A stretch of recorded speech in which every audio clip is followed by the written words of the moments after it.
As always, it's your two hosts, Bob Bain and Joe Massey. Over the next probably 10 weeks, we're going to dedicate a ton of episodes and a ton of time to our favorite show, From. What's up, sir. buddy? Yes, sir. I'm good, man. How about you? I'm doing well. So I watched episode 1 of season 4 today. I can't believe what's going on. So what were your thoughts? What do you think is happening and what's going on? I woke up at 5 to watch it, and I thought that was early. I was actually saying to myself, as I was making coffee, I'm like, I wonder if it's going to be on this early. You know what I mean? Yeah. But then I hit for YouTube, and there was like 15 channels that had already published a deep dive or like a podcast episode. So I guess it comes on at midnight, and if you stay up, and if you live stream it, whatever, I don't know. But I started watching, and it was interesting when he said, like, when the Manning, first of all, spoilers.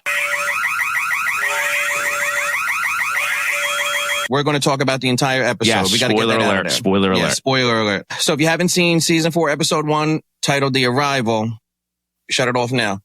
But after he killed Jim, the man in yellow was like, we have to stop meeting like this. He said that to Julie, which I thought was wild. So what does that tell you? So hold on a second. She disappeared very quickly. She did. So what's that tell you? So it tells you two things, right? It tells you that obviously they've been seeing a lot of each other. This has been happening a lot. Also, did you hear what he said? He said, when did you come from this time? Not where did you come from? So when in time? Yeah. And because I thought it was interesting because when Tabitha gets back into town, I'm gonna say real time Julie because I don't know what else to call her. Real time Julie. We're gonna say Julie. All right, there's Julie, and then there's Storywalker Julie. Okay, so regular Julie doesn't know that Jim's dead. Correct. Yes. When Tabitha gets back, none of them do. Only Storywalker Julie does. I was excited to think that we were getting a new priest. And then, I mean, I thought we were going to have a whole new family come into town. What the hell happened? Well, we'll get to that at the end. We want to go in order. About what, because it was such a crazy I'm looking at my notes. But the priest crashed into the side of the sheriff's station, which means that you probably can't stay in there at nighttime anymore. That was the first thing I thought. I was like, oh my God, Boyd's got to go stay somewhere else now. He did wind up sleeping in a colony house that night. Yeah. But I think that was probably going to be a permanent thing, though, I would imagine. I don't know, but I think that was also just because he was defeated, right? He was defeated at that point. Well, by the time he made his way there to break the news to everyone, it was already dark, like Donna was saying. So it may have just been a coincidence that night. The close-up of the stitching of the eye, I thought was awesome. That was insane. So by the way, that answers a question for us, right? So over the past couple of times we've talked about this, you've always asked the question like, all right, so who's reincarnation of who? And are they all reincarnations of somebody? So now I know for sure that Elgin is a reincarnation of at least 2 people. We've already seen Jade see 2 people, right? Have like visions or whatever, hallucinations of 2 people from the past with their eye gouged out. One was the Civil War warrior, right? Or soldier, the Civil War soldier. Yep. All right. The other one was like, I guess he was like a farmer or something. He had the skull with the blood and he had his eye gouged out. So now that's 3 people who've had their eye gouged out. So Elgin's the reincarnation of those 2. Does that mean they're all? Yeah. Does that mean they're all a reincarnation? I don't know yet. I'm really trying to focus on that. But we haven't seen a ton of hallucinations. That's why I know about it. So hold on. What leads you to believe that if I got my eye gouged out and then you're a reincarnation of me, you have to have your eye gouged out? I don't know, but it's interesting. Remember, seems like because that would mean every reincarnation of Jim would have to keep getting murdered. So hang on. What does the man in yellow say? He's like, it's a shame you're going to miss this part because it's my favorite part. Yeah. Right. Obviously they're in a loop. So the same thing keeps happening. So maybe that's why his eye gets it. It's not that it has to happen. It just happens over and over in the loop. The person who plays that part in that time. And we already know from when we talked about when Tabitha goes up the stairwell and you see the years, right, on the wood. So you see it goes in cycles. Everything's cyclical. There's probably been, I don't know, there's like 9 different cycles. And she even says she's like, what do you think? Is it easier to believe that the place is trying to scare us or trying to make us think this, or that we've been coming here for centuries? Yeah, I remember that. So the man in the yellow suit has a yellow briefcase, a suitcase now. And that's not the first time we've seen that suitcase. I felt like Victor buried that. I don't know if it was Victor. There was like a white dress or something. I forget who else picked it up. Yeah. There was some kind of white dress in it before. So was it Sarah?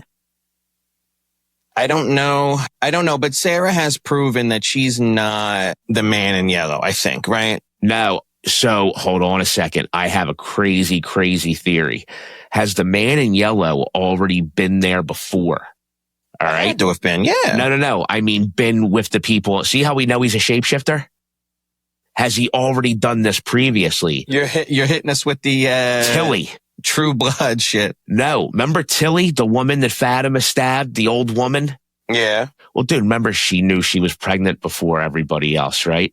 When she sat down to talk to Fatima, the crow flew into the house, and the crows are what they always see when they come across the tree.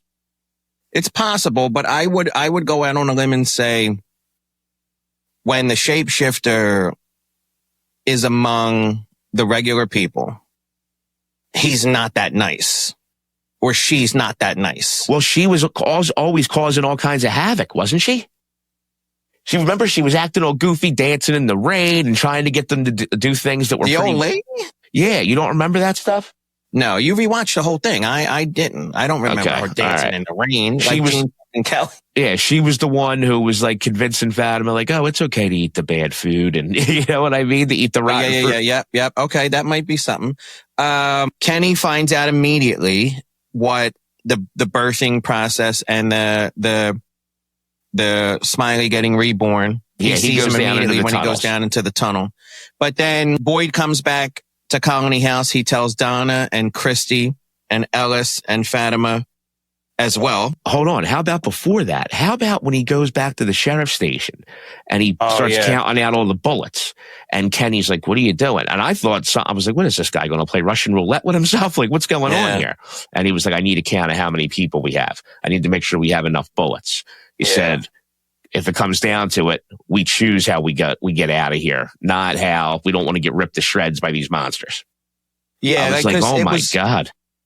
That's great that I didn't forget about it, but I didn't write that piece down, but I wrote down what Christy says to him before she leaves the room after hearing that news. She says that if you lose faith, then people start hanging themselves in bathrooms and everybody loses faith. And she was saying, like, you're the leader, whether you like it or not, you have to hold it together for everyone else. But when Ellis is hugging him and he asks for them to have some privacy, and then, when he's counting the bullets, like, I don't think this was the first time we've ever seen Boyd cry or be extremely stressed, but I feel like now you got 2 in 1 episode. I feel like he's really starting to lose it. Well, it's funny that you said that about if you start to lose it, then we start finding people hanging themselves in bathrooms. Right before that or after that, they showed Fatima in the shower having some sort of breakdown. Yeah. And then we didn't see her again for the rest of the episode. I could have sworn the Komodo dragon or somebody was going to come and get her. That's what I thought. I thought something. Yeah. But I mean, we haven't seen her yet. Maybe something did happen. You know? And then I want to see if I can bring up a picture side by side. The girl cop looks identical to Smiley. Cuz they don't look anything alike. You're out of your mind, dog. Right, maybe they do. Acosta, the cop, looks, or is she just, I don't know, EMT, whatever she is. She looks very similar to Smiley. All right, fair enough. Maybe they are related. I don't know. I mean, I don't know if they found someone. I don't know if there's anything to that or not, but it dawned on me that they look very similar to one another. So Fatima had a premonition about the bargain. Well, it's not that she had a premonition. That she had like a a vision of it, I guess, right? I don't know if it was from, I guess if it wasn't like the kimono woman showed it to her or whatever, or maybe as she was giving birth. Finale? So she says it in the season 3 finale. But we didn't tells them, see it though. What, her give birth or the actual deal and everything? We didn't see a visual of what she was being told. Correct. No. So what happens is they find her and then she just starts saying they sacrificed their children. Like she starts telling them that was it. Now, but you told me that last time we spoke. So where else did you get that from? About sacrificing the children and the bargain. At the end of at the season finale of episode 3. It's from her. Okay. Yeah, I was wondering if there was another spot where that was mentioned and I missed it. No. And that's the one thing I actually love about this episode is it literally picks up right after. Like, it's perfect. What's the name was on the floor and Jim had just got his throat slit. Like, it really identical. So we get this, we get new people arrive. We get a priest and his daughter arrive, and you see him speeding through the town. And we've seen that a million times before because people get so freaked out that they just it doesn't change, that they can't leave, that they just, they start speeding up. But when he crashes and Sophia says that her dad had a seizure, or she thinks her dad had a seizure at the wheel, Christy's girlfriend, the other nurse, says this has happened a bunch of times before. I don't remember that. Oh, dude, friggin', you don't remember Sarah had a seizure? Elgin had a seizure? I don't remember. I know who she said. I don't remember any of that. Yeah, Christy's girlfriend had a seizure. Is that Pedialyte? Mm-hmm. He's in a coma, multiple seizures. They get the jaws of life. They get both of them out of the car, and now they're at the clinic, and Sophia's praying. She drops John 1:5 on Kenny. Yeah. And then she prays for them. She prays for them, and Kenny starts to tell her about Fromville because she asks to call her mother. Yes. On the phone. And at that point in time, I'm thinking to myself, like, wow, like we haven't had to tell anybody what this place is in a very long time. Yeah. And since the beginning of season 2, probably. I was going to say the last newcomers were the bus, right? No. Randall came after the bus? Oh, yeah. Right. Acosta came in season 3. When Tabitha comes back. Correct. Yeah. And Victor's father.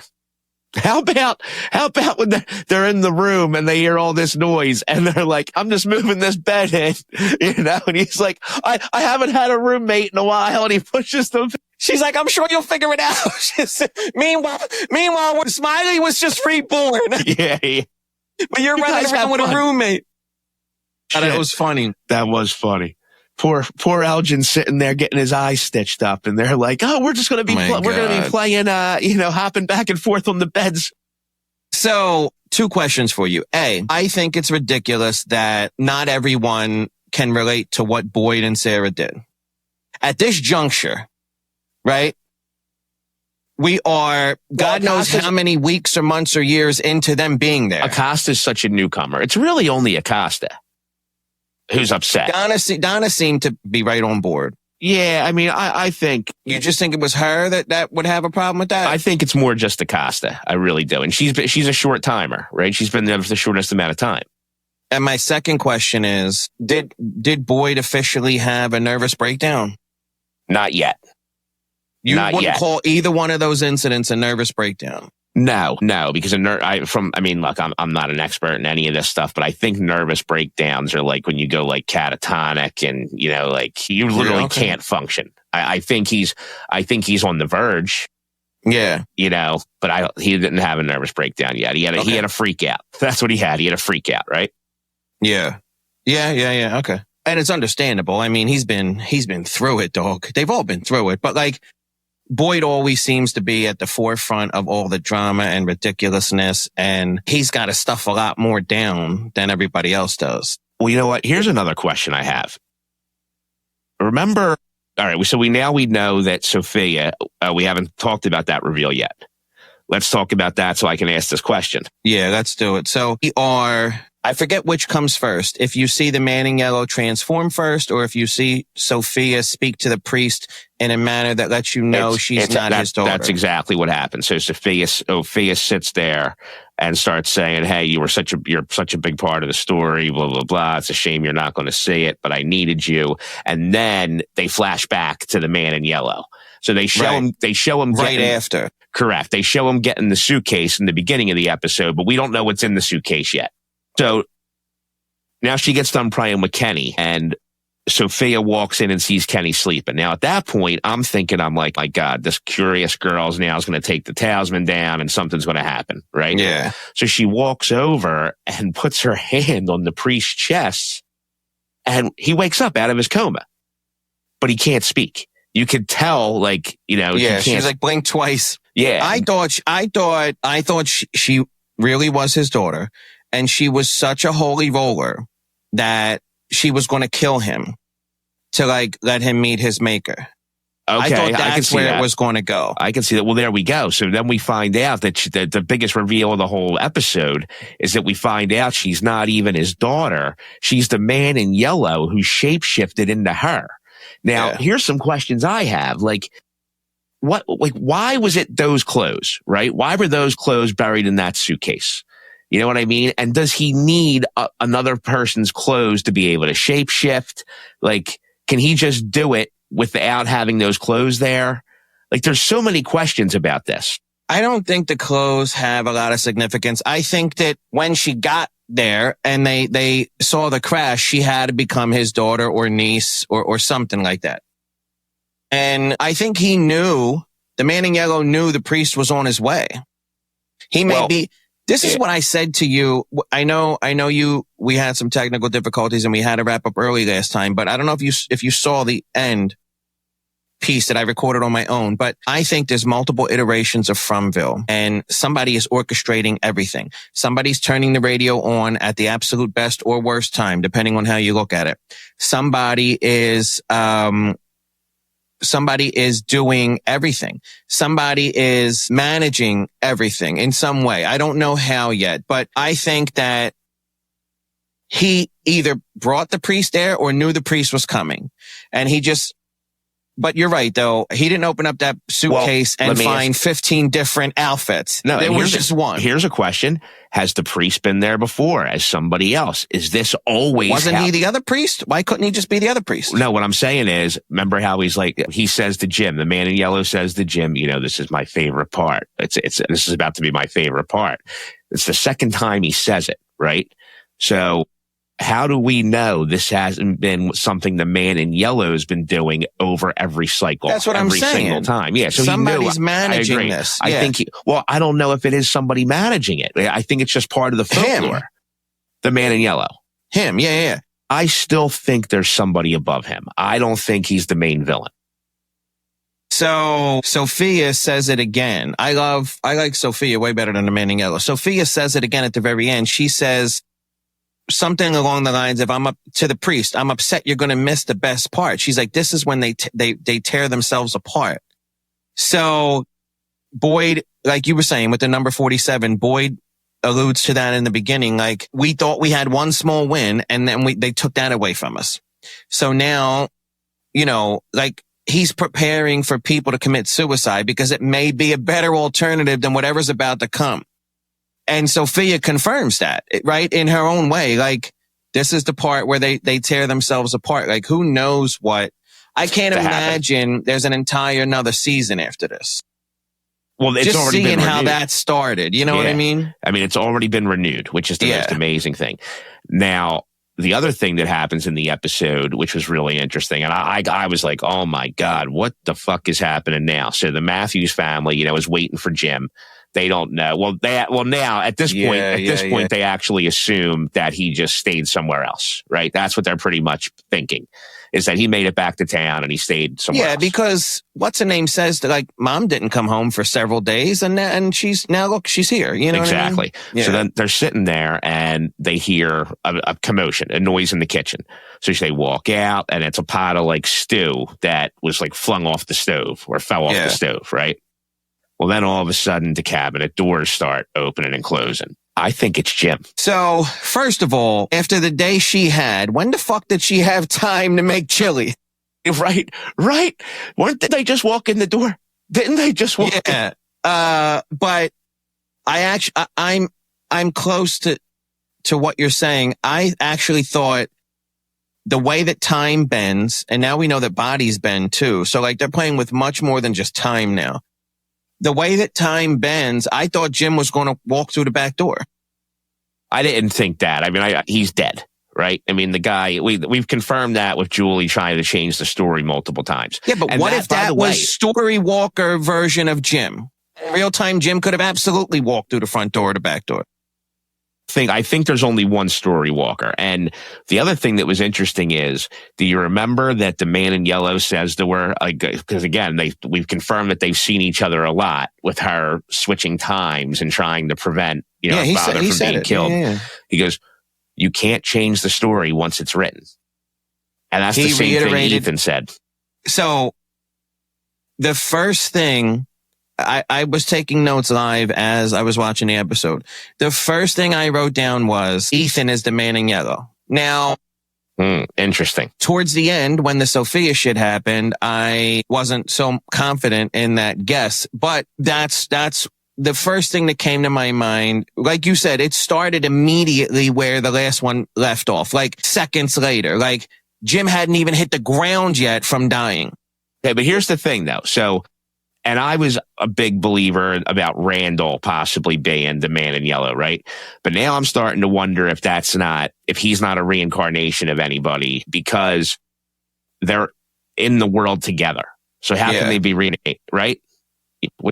You're thinking it's only the man in yellow and Julie that can bounce around through time and everyone else stays static. No, we haven't seen the man in yellow bounce around through time. We've only seen Julie. But is Julie bouncing around by herself and then she meets an older or younger version of everyone else? Or you don't think there's Storywalker versions of everybody? No, I think she's the only Storywalker. I mean, we don't have any evidence to support that anybody else is a Storywalker. I mean, even when Tabitha and Miranda, go through the trees, I mean, anybody can go through the trees. But here's the thing. If Jim died in real time and regular Julie doesn't know he's dead, that means that Storywalker Julie has to be from the future. Correct. She can't be from the past. She looks older and has a different haircut. So absolutely, she's from the future. If she's from the future, then she knows that Jim's dead already. Correct, but they haven't found that out yet. Did you see the trailer for episode 2? It's like does it play right after the episode? I don't know. I saw it on the tube. It looks like they find out. Hold on, let's watch it together. But that's just a guy speculating. The channel's called Last Hope. Yeah. What's significant on that? So he shows you the stuff. He showed the trailer, I believe. Because I know there's a trailer because I saw it as well in another guy's video. And they were showing Tabitha was literally in a barn breaking down crying, and everybody was trying to comfort her. So it looks like they find out in the next episode that Jim's dead. So that's pretty present. And then we know that the Julie, that's the Storywalker, comes from the future. Her hair's different. She looks older. So, Jim's dead present day. Of course they don't know. Of course, real Julie doesn't know yet. Because they haven't, what they think is that he just got killed during the day. Because remember at the end of season finale, Tabitha tells Jim she needs to be alone and go take a walk. And then it's just Jim walking around in the woods. So in the real killing, right? Julie's not there. We saw Storywalker trying to change the story.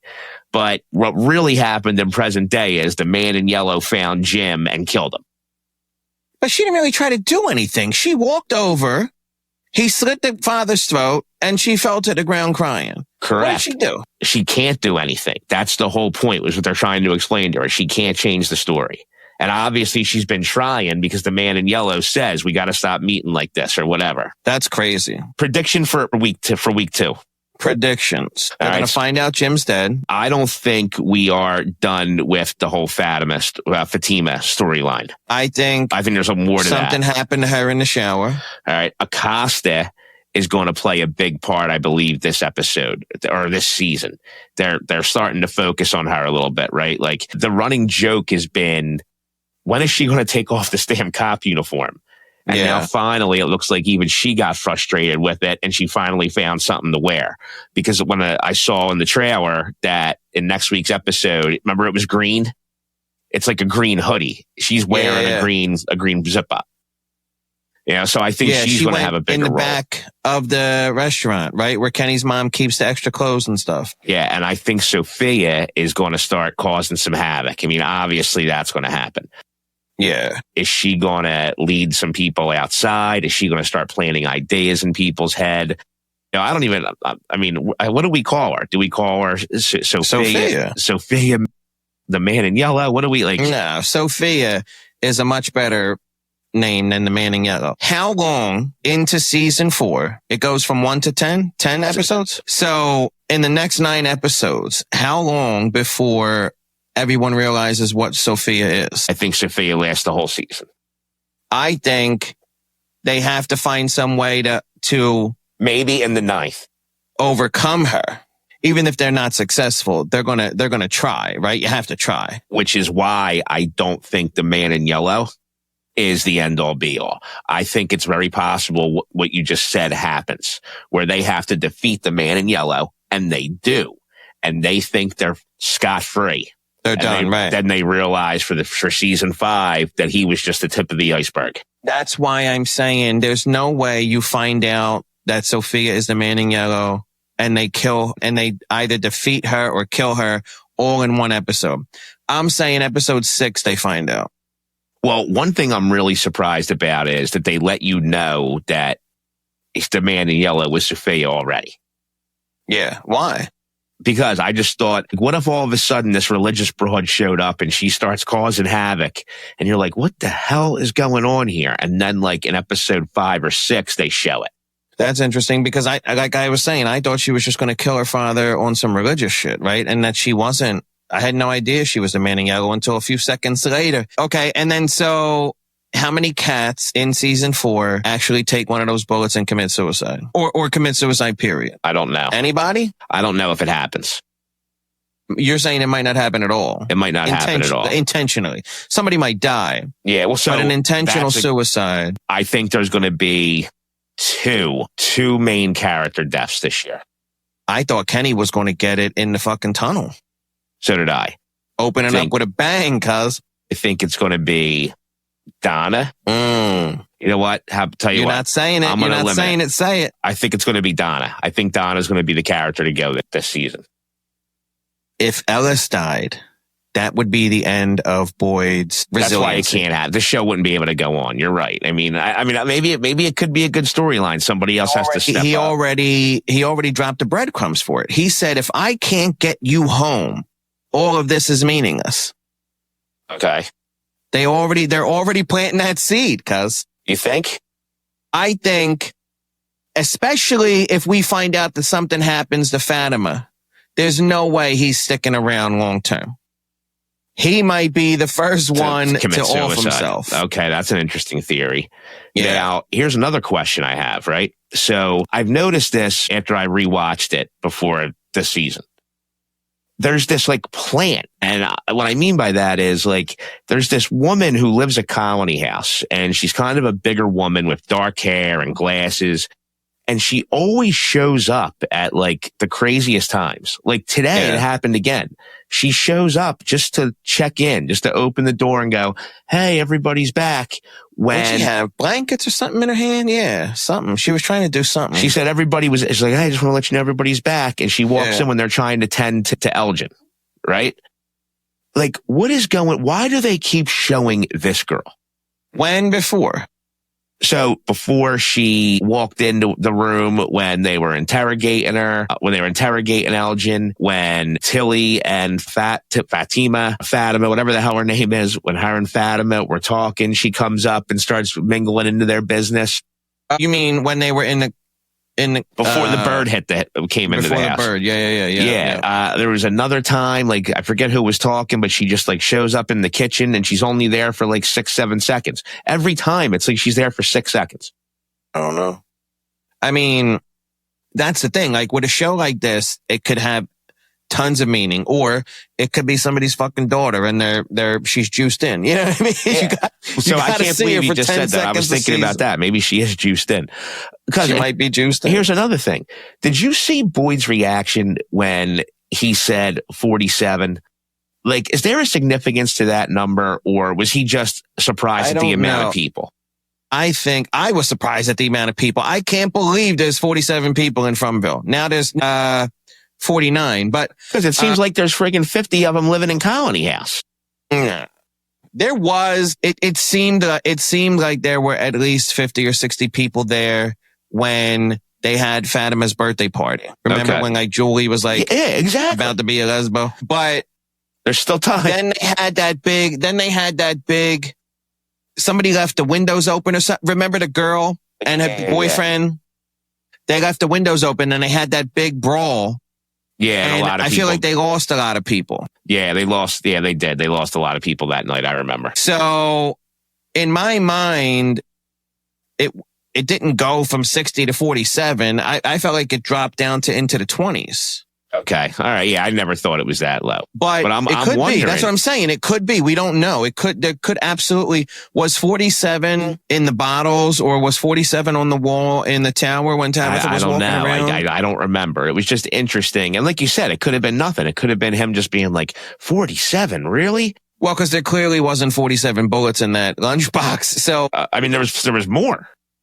You think so? Oh yeah, there were plenty. He had shotgun shells, he had all kinds of shit. I thought the shotgun shells were empty. Yeah, no. He had yeah. So then, they were plenty. Yeah, all right. How long do you think it's going to take for Jade and Miranda to actually sit down and have a conversation, and for her to actually embrace that they are reincarnated versions of past people and they have been coming back for centuries trying to save these kids? Like, how long is she going to be in denial about that? He already tried to get her to speak up in this episode, and like you said. And here's what's crazy, was like, dog. But she's not wrong, though. After all she's seen already, she got pushed out of a fucking lighthouse in Fromville and ended up in the hospital in the real world. Only to bring Victor's father back. Correct. And to see that Miranda was there already because she saw all the drawings and the paintings. And I'm sorry. I went to bed late and woke up at 5 for this fucking show. It was like Christmas morning. So she had a point. Like, something told Sarah to kill her brother. Something told Sarah to stab what's her name in the eye. Mm-hmm. Something told Elgin to kidnap Fatima. To kidnap the baby. Something told Fatima to eat the garbage. Like, it could absolutely be that same thing. Yeah, I guess just because they're reincarnated doesn't mean they can't be played with. No, I get it. But I think that's, I think the whole reincarnation thing and them actually coming back after generation after generation after generation is more likely what the storyline is, right? Here's one thing I thought about too. Elgin might be a reincarnation of their soldier. What if we find out at the end? He was manipulated. Right? So what if we find out at the end of this? Because they keep talking about changing the story walking, right? What if we find out the ending of this is that Boyd's an author and it's a book that he's writing? If they pull the Wizard of Oz ending, I'm going to be livid because... What if we find that out? What's Wizard of Oz is the dream. What's the one with Fred Savage? Princess Bride? Yeah. If they do the Princess Bride or the Wizard of Oz ending, I'm going to be pissed. What if we find that out? Because they keep, it's interesting they keep referencing. What's his name? The kid. Ethan's been talking about stories from the gate. Wouldn't you be livid? I don't know. I think it would be one of those like, oh my God moments. Now, it comes to a conclusion. Like, the ending's great, right? Like, there's this great ending. We find out what's going on, but then all of a sudden it flashes to the post-credit scene. Is flashes the Boyd on his typewriter. Correct. I don't know. I mean, maybe. I guess there has to be. This is a show that has to end with answers. With answers. They can't do the Sopranos ending. No, absolutely not. I'll murder somebody. They have to do the Breaking Bad ending where literally every single thing gets buttoned up. Correct. But yeah, if at the end of the final piece getting buttoned up, it winds up being a dream or a book or all make believe, maybe. Like you're saying, if the ending is phenomenal and all your questions get answered, then maybe we don't care that it was a book. Correct. Or a dream. I agree. Could you imagine? I just feel like, don't you think in a general sense that's a cop-out? No. I just think, because I think they've been telling you the whole series. They've been slipping it in about a story can't be changed, and Ethan Reed stories. No, not in this particular case. I'm saying across all of movie and film. Don't you think ending with it all have been a dream or it all have, because if it's a dream, then they don't have to tell you how this happened. Just like Walking Dead never tells you how the zombies were created in the first place. If it winds up being a dream, no one has to answer for how we got here in the first place and how this loop started. Right? No, I think they would. I think they would answer for it. I think the whole story. But they don't have to. But the whole story would come to a conclusion. That's what I mean. It would just be like you're reading any friggin' other book that turned into a film, right? It ends, but there was obviously somebody who wrote it.